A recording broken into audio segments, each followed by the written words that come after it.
I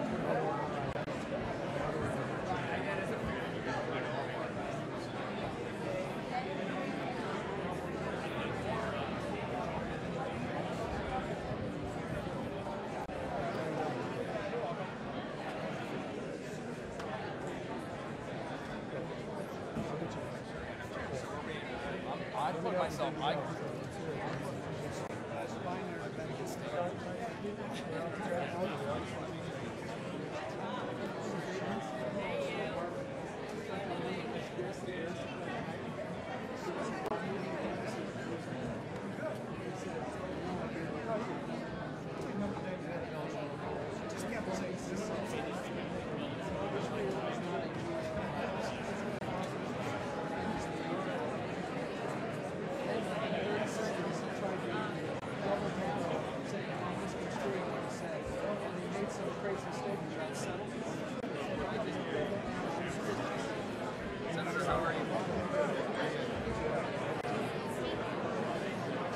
Thank you so much. You got it. Not a problem at all.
All right, sounds good.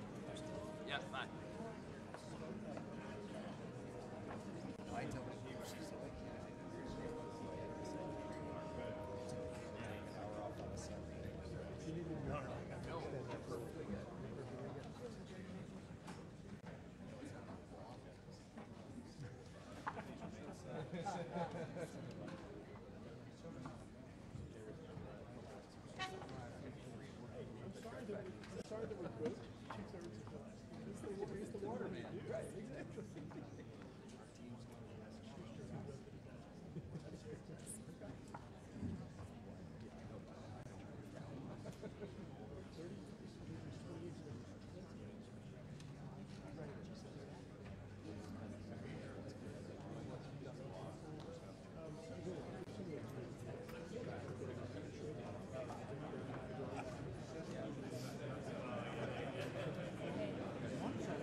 He's a great guy. Cranked out. They told me yesterday, 60,000. 499. Right. In the last 30 days. We have a folding machine that folds and stuff. And they offer it. Or an arcade. And it's just.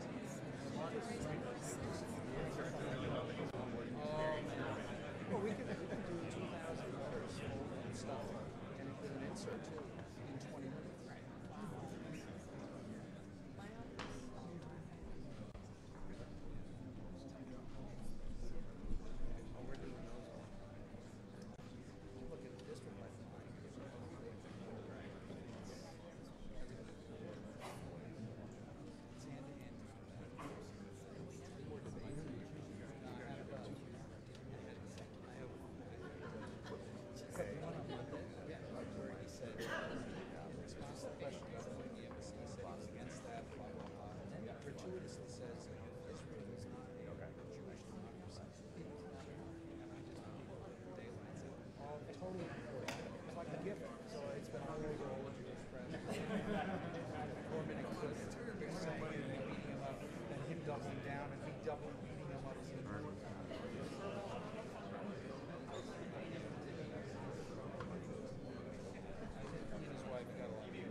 You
know what? It comes with fine color too.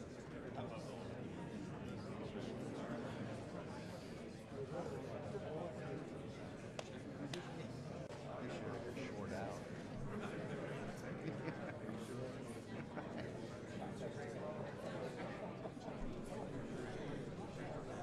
That's right.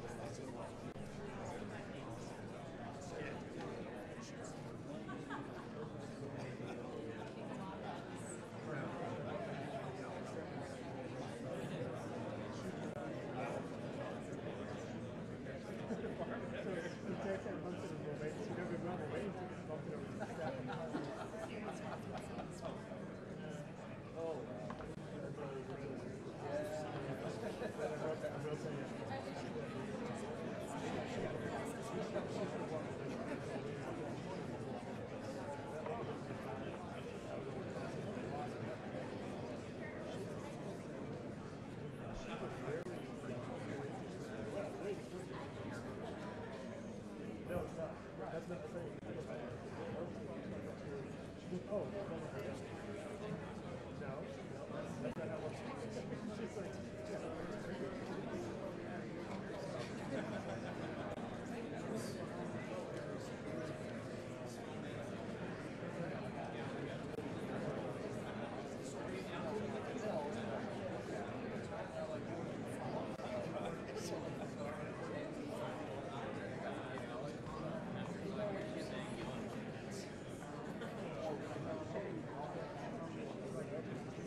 Ladies and gentlemen, the President of the United States and Mrs. Trump.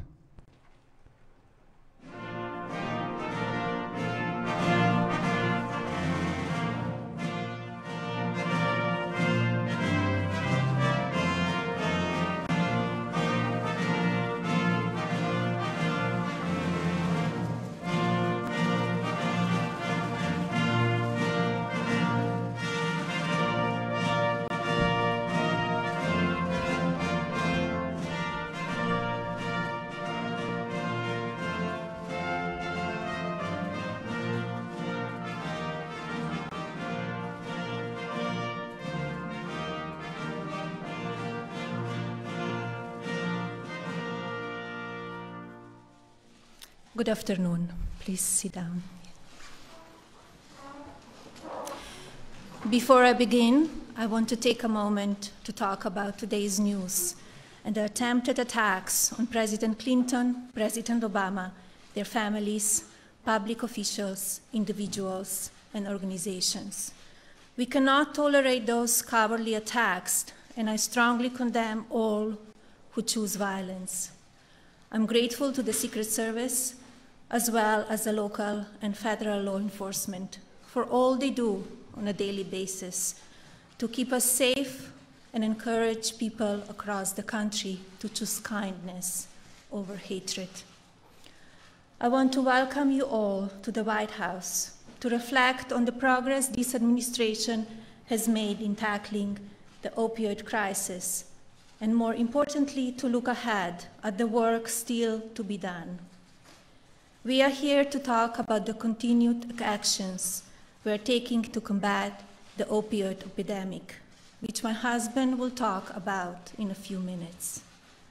I must say I'm proud of our president and the work being done in the White House and across so many agencies to help those affected by drug abuse and addiction.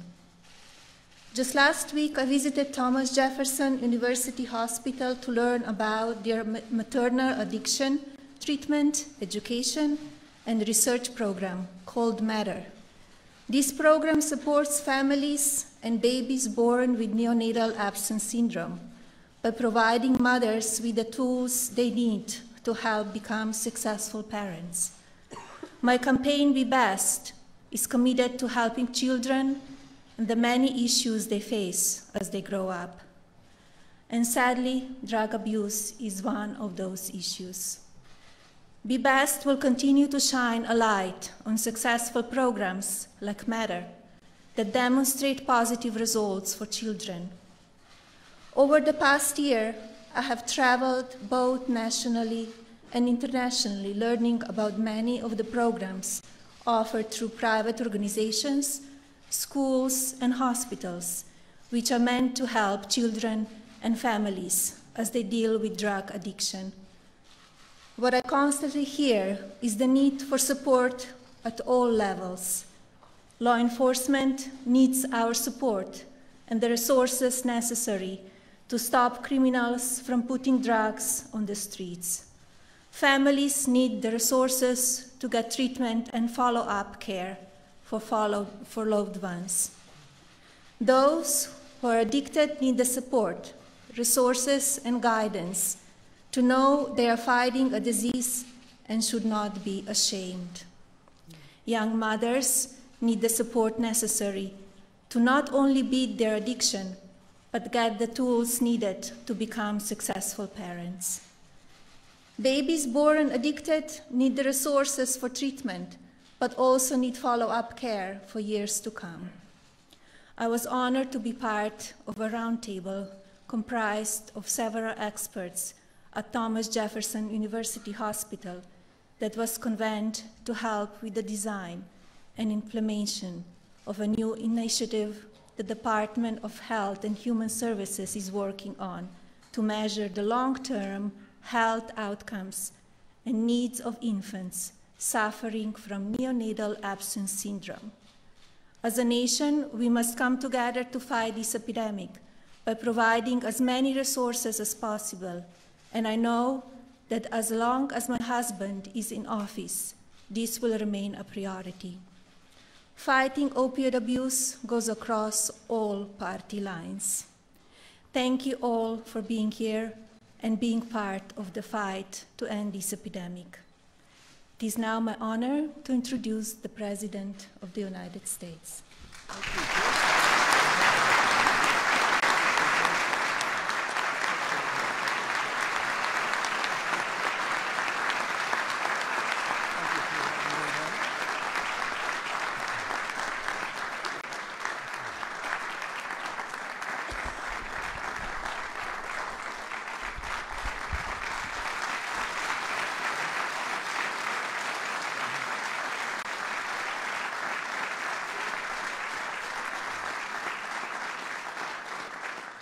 I want to thank you very much, Melania. I know how hard you've worked on this, and that's just one of many languages that you know. So it's just amazing the way you can do it. Thank you very much, darling. Appreciate it.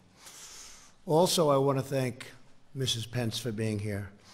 You have been just so terrific working alongside of our great Vice President, and thank you very much, Karen. Really appreciate it.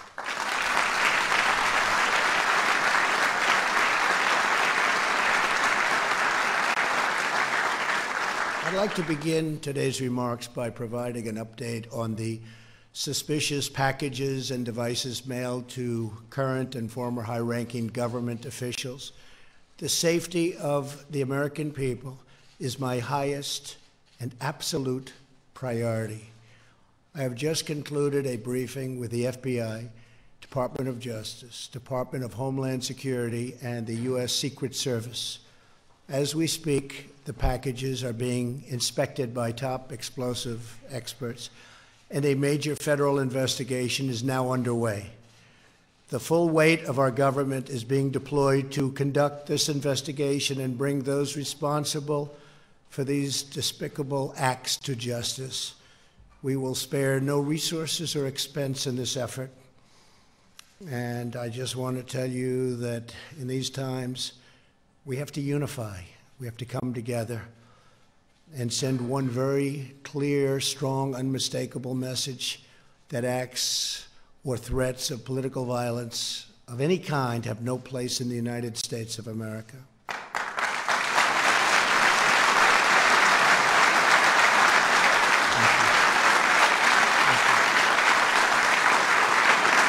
Thank you very much.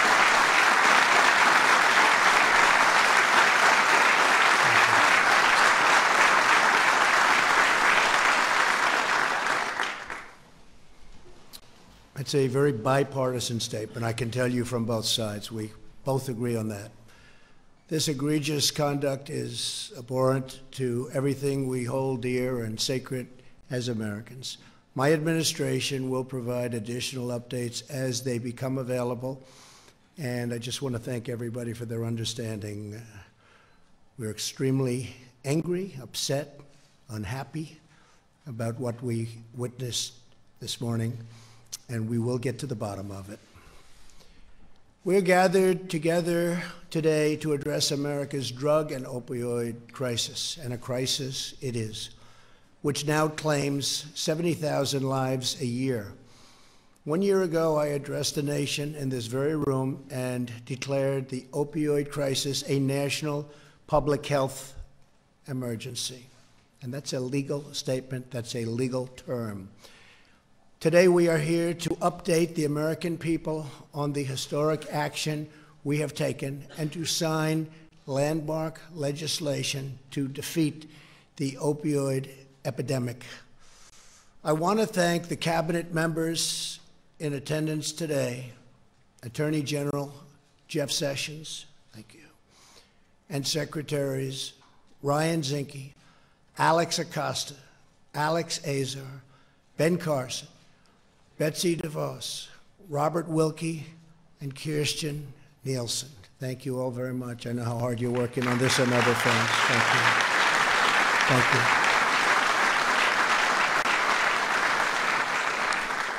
And thank you also to Kellyanne Conway for her tremendous efforts. Thank you, Kellyanne. I appreciate it.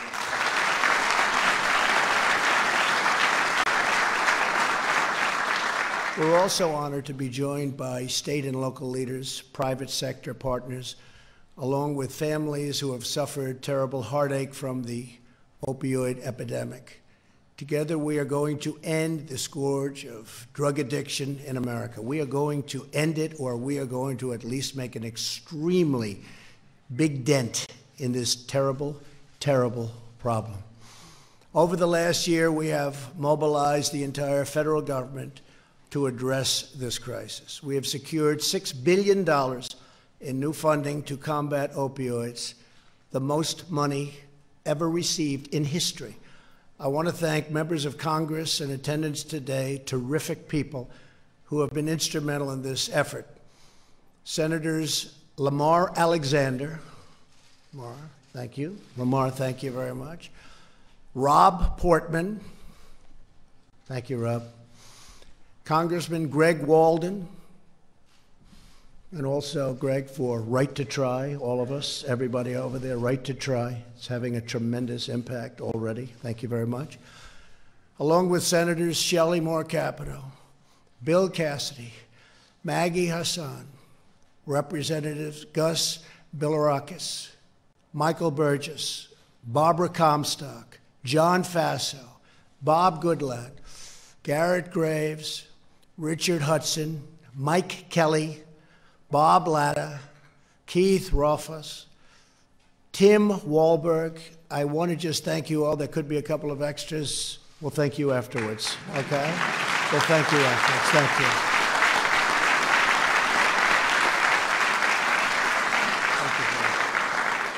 It's a great job. They work hard on it. They feel so strongly. My administration has also launched an unprecedented effort to target drug dealers, traffickers, and smugglers. We are shutting down online networks, cracking down on international shipments, and going after foreign traffickers like never before. For the first time ever in August of this year, the Department of Justice indicted 2 Chinese nationals who were shipping fentanyl and other lethal drugs to our country. Here with us today is Sam Mortensen of the Nebraska State Patrol. Where is Sam? Oh, I thought he was around here someplace.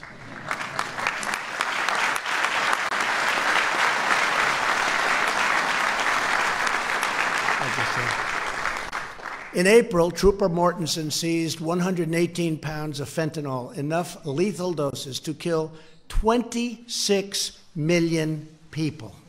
Is that even believable? Can you imagine? Trooper Mortensen, that was a job well done. And I'd like to just have you come down here just for a second. You didn't know you were going to do this. Come in. Come in. Say a few words.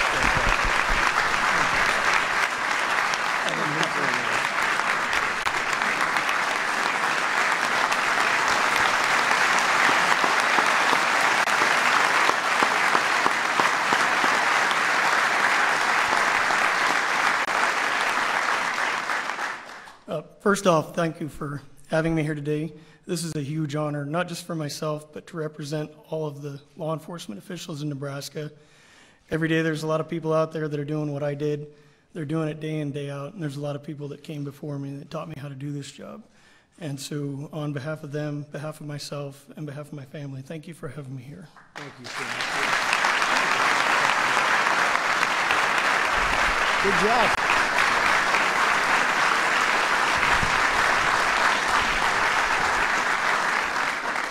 He didn't know he was going to do that. And I see a future politician. Be careful, fellas. It's a great job. Thank you, Sam. Last year, the brave men and women of ICE and Border Patrol, people that we have to really thank, they are doing some job, seized more, right? Really doing a job. And it's a hard job. Seized more than 2.8 million pounds of illicit and deadly drugs. Early estimates show that in 2017 and 2018, fentanyl seizures were more than 4 times higher than the previous 2 years. We're really putting big effort into fentanyl and other drug seizures. Last year, we increased the average federal sentence for drug trafficking to its highest level since 2013. We're also putting a stop to another dangerous supply of opioids, over-prescribing. Doctors over-prescribing. They have to be careful. Over the past 20 months, our Department of Justice and Department of Health and Human Services Fraud Strike Force targeted a combined $3.3 billion in waste, fraud, and abuse related to the unlawful distribution of opioids. That's by far the most ever. The total amount of opioids being prescribed has decreased by nearly 20% in a very short period of time. Very proud of that. We have nearly doubled funding for opioid research, including the development of non-addictive painkillers. Over the past 20 months, our national prescription drug take-back days, very important, really something, have collected more than 2.7 million pounds of unused or unwanted prescription drugs. We have launched one of the largest ad campaigns to keep young Americans from getting addicted in the first place. If we can do that, those ads are they're so important. It's one of the most important things that I've told Melania and Kellyanne. We put on really powerful ads, we pay for those ads, and we get people to stop before they ever start. And maybe that should be the name of the campaign, Stop Before They Ever Start. And you won't see the results immediately, but you'll see the results in the future, in very quick future. So I'd love you to do that, and I know that's what you're doing. For those already addicted, we are delivering life-saving help. Last month, my administration gave state and local governments, community organizations, and other groups an additional $1 billion to address prevention, treatment, and recovery. We have given states waivers from outdated rules and increased by 50% the number of people being treated in specialty facilities for heroin addiction. Tremendous amounts of money and care have been given to those specialty facilities, and they are working. They're having a tremendously positive effect. We're working to screen 100% of the federal inmates for drug addiction so we can offer them the treatment they need while they serve their sentence. And when they get out,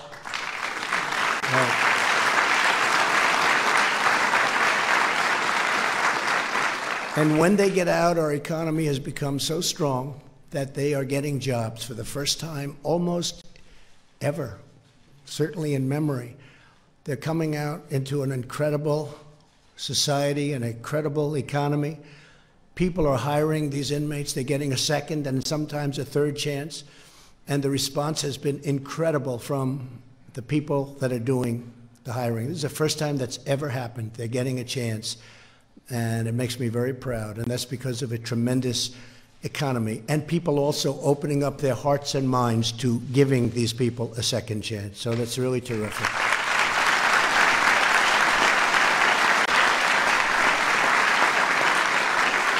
Thank you. Our Department of Labor has awarded more than $30 million to states to expand apprenticeships. Very special word to me, the word apprenticeship. And on the job, yeah, you get it, see? And on the job training for those who are recovering from addiction. Joining us today is Dee Dee Wheeler from upstate New York. Dee Dee was born in prison to a mother struggling with alcoholism. Dee Dee struggled with drug addiction for years. But 3.5 years ago, she began a really incredible recovery program. Since then, she has been drug-free. Dee Dee now earns a living as a very talented seamstress and designer. They love her. They love her at that firm, proudly bringing home a paycheck to provide for her 2 sons. Dee Dee, you inspire us, and I'd love to have you come up and just say a few words. Dee Dee?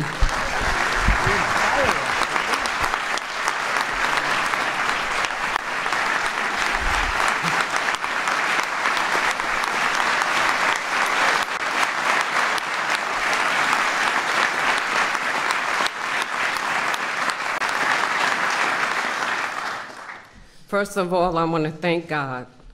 Without him, it's impossible. Nothing's impossible with God. I just would like to thank the Hoven Home that gave me a foundation. I went through the home in 2015, excuse me, I'm a little nervous. I completed the program. It gave me a sense of well-being, and I'm a graduate. I completed and I'm a graduate. And due to the fact that I'm with Unshattered. Unshattered is a foundation. It gave me a sense of purpose because I know I couldn't go back to Jersey, to go back to people, places, and things. And I'm just honored to be here, and I'm proud to say that I'm drug-free and I surrender my life. And I just want to thank God.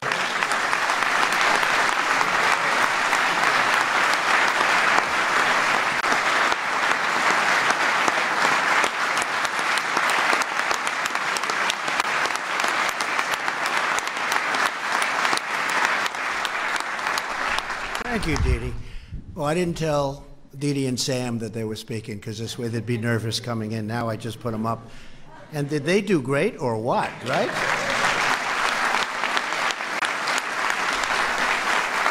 If we would have given them advance notice, you couldn't have done better than that, no matter how hard you worked. It was great. Both Sam and Dee Dee, thank you very much. Fantastic job.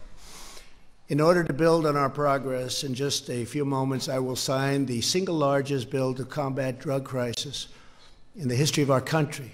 I especially want to thank Senator Rob Portman for working to ensure that the bill gives law enforcement the tools and resources they need to stop ultra-lethal, think of that word, ultra-lethal.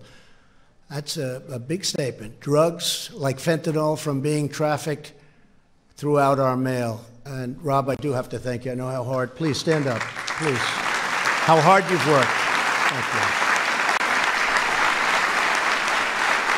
Thank you, Rob. This legislation also includes vital messages to expand support for addiction recovery and treatment and the transition back to independent living with a very, very steady job, great job. Joining us today are 21 of our nation's top companies and organizations. These are fantastic, successful companies that are putting back. They're giving back and they're putting back, who are going to be announcing bold commitments to help us solve this crisis. In just a few moments, we are here to listen to these incredible incentives and benefit by them. Together, we will defeat this epidemic. It's a true epidemic as one people, one family, and one magnificent nation under God. I want to thank everybody for being here. This is a tremendous honor for me and tremendous honor for Melania, who's worked so hard on this, and I appreciate that very much, First Lady. Really a fantastic job. Karen, thank you very much. Really appreciate it. God bless you all. God bless America. Thank you very much. Thank you.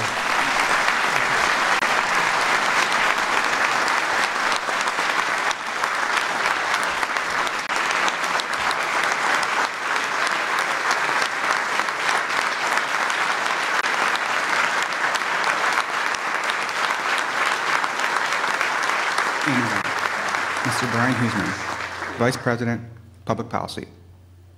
Amazon will help first responders more efficiently access critical medical records in its programmed Alexa voice service to answer important questions about opioids and addiction. Belden Industries, Mr. John Stroop, President, Chief Executive Officer, and Chairman of the Board. Belden will expand their rehab and employment program to 2 additional U.S. facilities in 2019 and provide a blueprint for companies to adopt to recruit and retain employees supporting recovery. Blue Cross Blue Shield Association, Mr. Scott P. Sirota, President and CEO of Blue Cross Blue Shield Association. Blue Cross Blue Shield Association will launch Blue Distinction Centers for substance use treatment and recovery and will establish a toll-free national hotline to provide all Americans a way to locate designated treatment centers. Cigna, Mr. Alan Muni, Chief Medical Officer. Cigna will partner with the Veterans Health Administration to help veterans manage pain, improve access to opiate addiction treatment, and improve mental well-being, and will work to reduce opioid-related overdoses in various communities by 25% within 3 years. CVS Health, Mr. Thomas Moriarty, Executive Vice President, Chief Policy and External Affairs Officer, and General Counsel. CVS Health is committed to installing 1,100 additional permanent medication disposal units in communities and reaching 250,000 students and parents with its opioid abuse prevention program by the end of 2019. Dispose RX, Mr. John Holliday, CEO. Dispose RX is committed to stopping opioid abuse by contributing Dispose RX packets that can remove over 10 million opioids from our nation's medicine cabinets. Emergent Biosolutions, Mr. Mike Kelly, President, U.S. Operations. Emergent Biosolutions will offer free Narcan nasal spray to all 16,568 public libraries and to each of the 2,700 YMCA locations in the United States. Facebook, Mr. Kevin Martin, Vice President, U.S. Public Policy. Facebook is committed to addressing the opioid epidemic through impactful public-private partnerships, including a link to SAMHSA's helpline in search and supporting the Ad Council PSA and DEA Take Back Day. Global Teen Challenge, Mr. Ed DeShields, Board Member.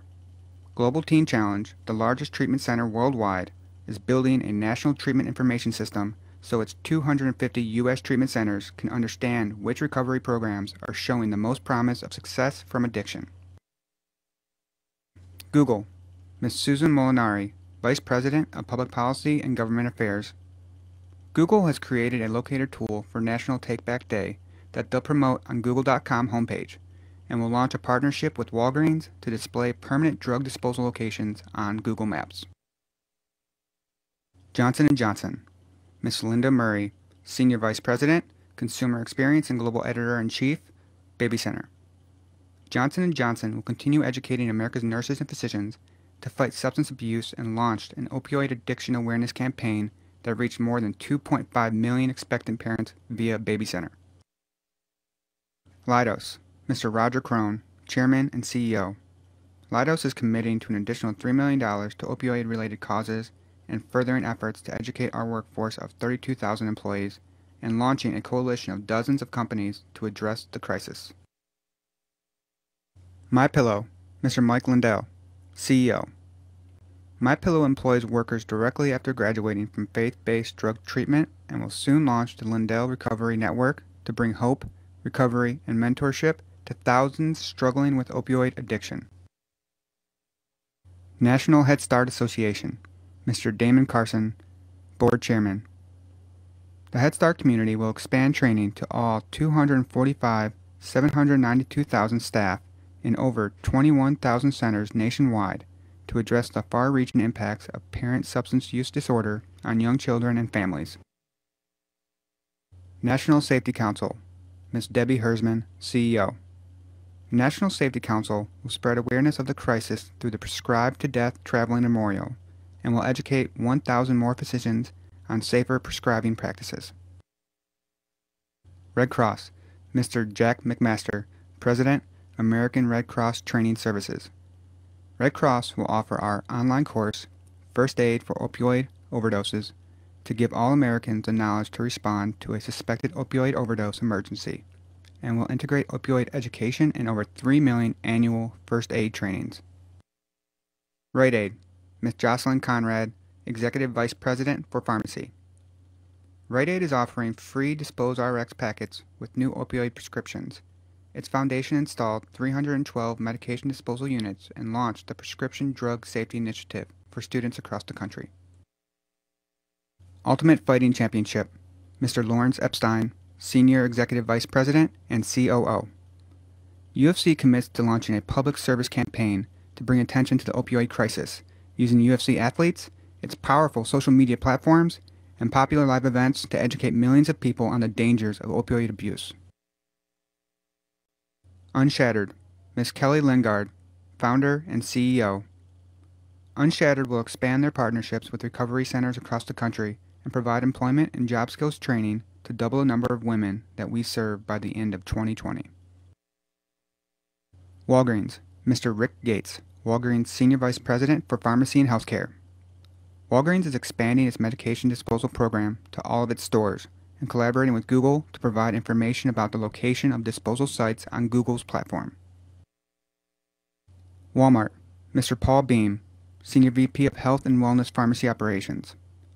Walmart will continue to limit initial acute opioid prescriptions to a 7-day supply, use analytics to block illegitimate prescriptions, and require e-prescriptions for all scheduled drugs by January 1st, 2020.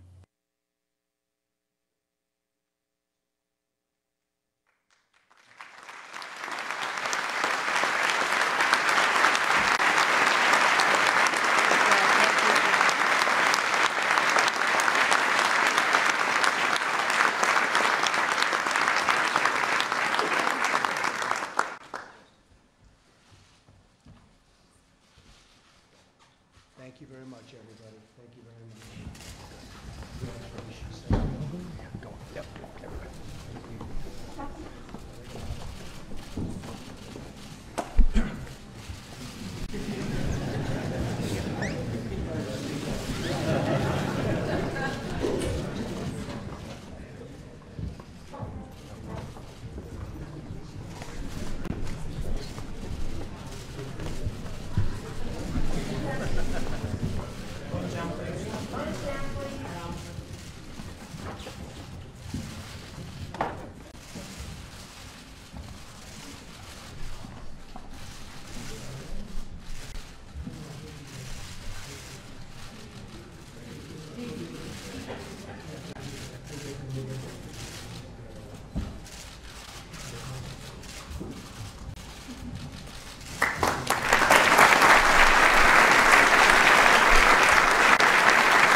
explosive package this morning were an act of domestic terrorism.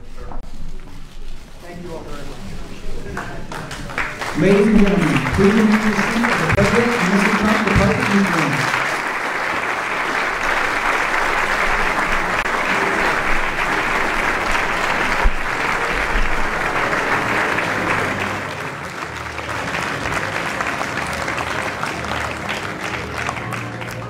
Back to the salt line. Congratulations. Good work. Oh, yeah. It's unbelievable. It's unbelievable. I'll be around. Thanks. Good work. I didn't know when I saw you, I was like, wait, we need a box crowd? How you doing, Maggie? I was just great. Doing okay? I'm doing great. Did you look at that light over in the tunnel and just... There's a train coming out. I gotta watch out.